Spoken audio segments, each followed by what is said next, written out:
Hello, welcome back to Toure TV. I pray you are well and I pray you are doing great. Most importantly, you with the Black family. Today I will be reacting on the just completed meeting between France and African youths, which is being held in France. And I'll give you my reaction as we watch the video.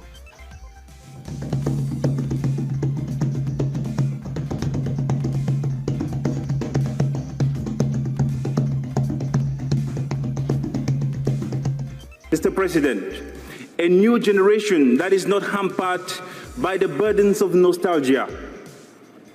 We are ready to look at Africa-France relations with fresh eyes. Really? Can these people be trusted? Because they've done it over and over again. How much more do we want them to do before we wake up? With optimism and with confidence. To paraphrase Nelson Mandela, our choices must reflect our hopes and not our fears. We are not afraid to take our responsibility. You must find the courage to take yours. Because France cannot remain trapped in an outdated vision of the African continent. Yes, this is a candid advice, but are they ready to leave us alone? Think about it. Are they ready to leave us alone? You've seen what happened between France and Algeria of recent. To the extent Algeria shut their airspace for France. They are not ready and willing to leave us alone. We have come to propose solutions and to dialogue with you because we have a different, a more admirable future to propose. Not necessarily because we are going to be comfortable about what will change, but because at this point, it is the only thing that makes sense. But before we present this vision to you, Mr. President, there are some profound truths that need to be told in order to clear the air. The air must be cleared because the atrocities committed by France from its colonial past up till date has to be cleared. And that is why I invite Adele on stage to present the facts. Thank you very much.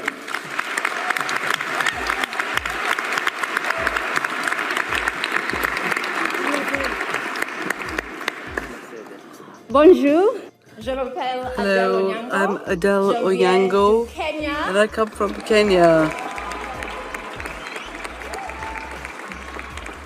And that is exactly as far as my French will take me. So, I'm really honored and happy to be here today because I think it is no secret that the current relationship between Africa and France is complicated.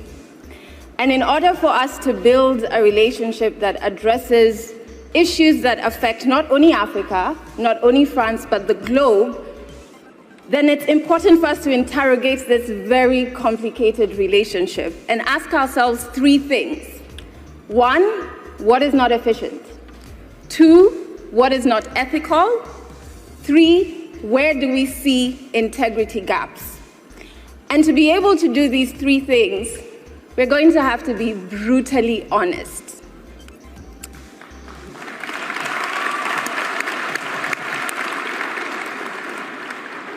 The history of colonization is understandably very important. For Africa, it's a path that is as painful as it is destructive. And the effects of colonization can still be felt to date. And I'm not just saying economically, but even on an interpersonal level.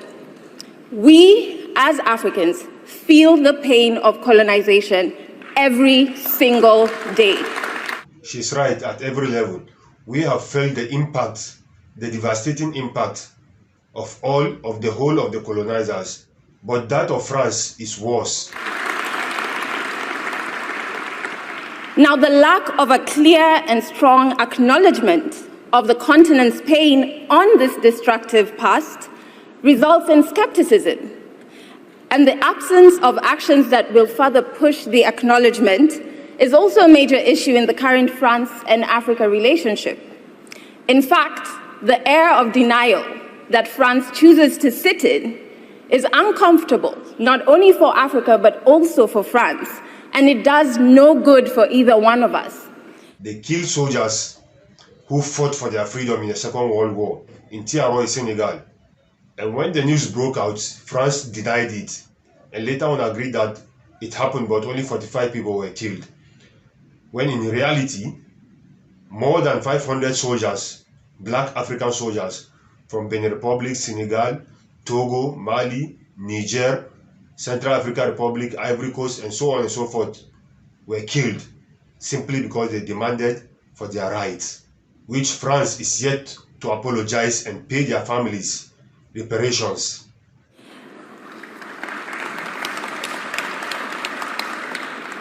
How can you trust the source of your pain when the source doesn't acknowledge it?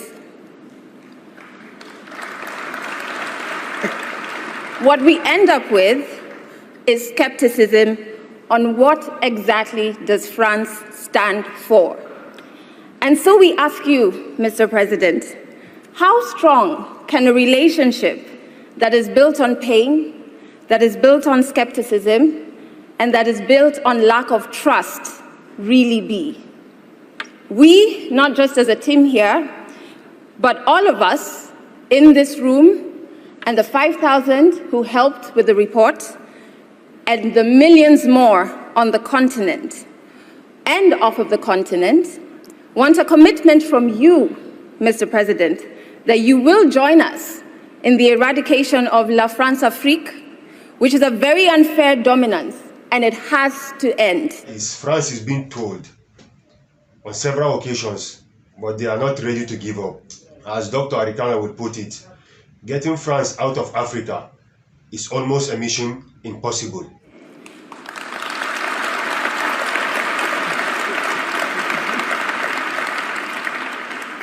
Furthermore, the breakdown in understanding what France fully stands for is fueled by the continued collaborations that France has with agencies, leaders, and individuals who have glaring integrity issues, whilst on the other hand, claiming to be standing for human rights. Take the AU chairperson, for instance, Moussa Faki, Chairperson Moussa Faki. He is ready and willing to say yes, even before he was asked. So on one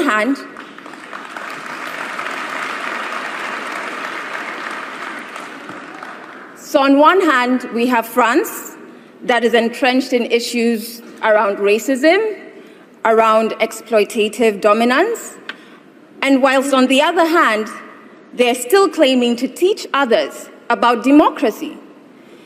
These are two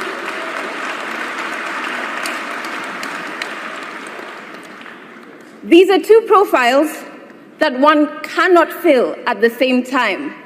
And when you try to do that, we find it rather arrogant. What it creates is a cognitive dissonance, which is that discomfort you feel because of these two conflicting values. It not only doesn't make sense, it is unsustainable, it births a negative perception, and an ambiguity in knowing once again what values does France stand for.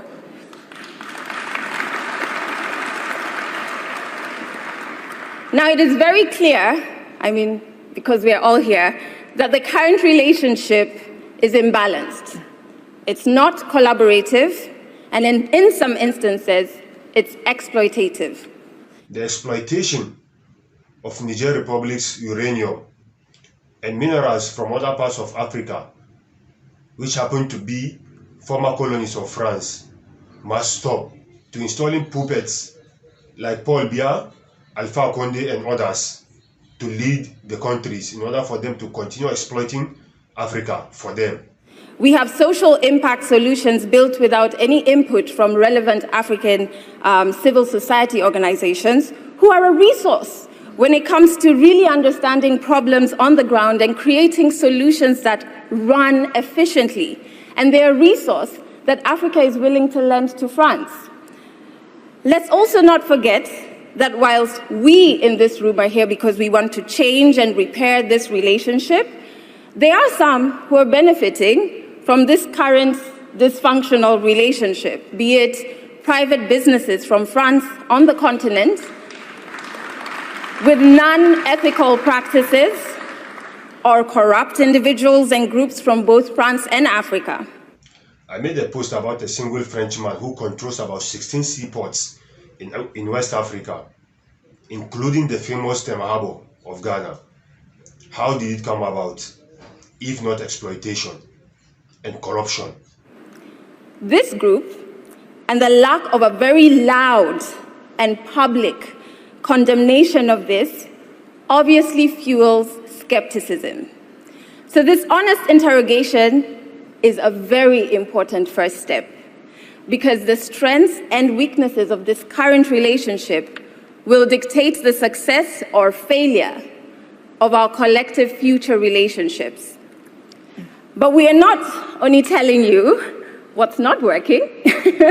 We are very solution-driven, which is much unlike the heads of states that you're used to meeting.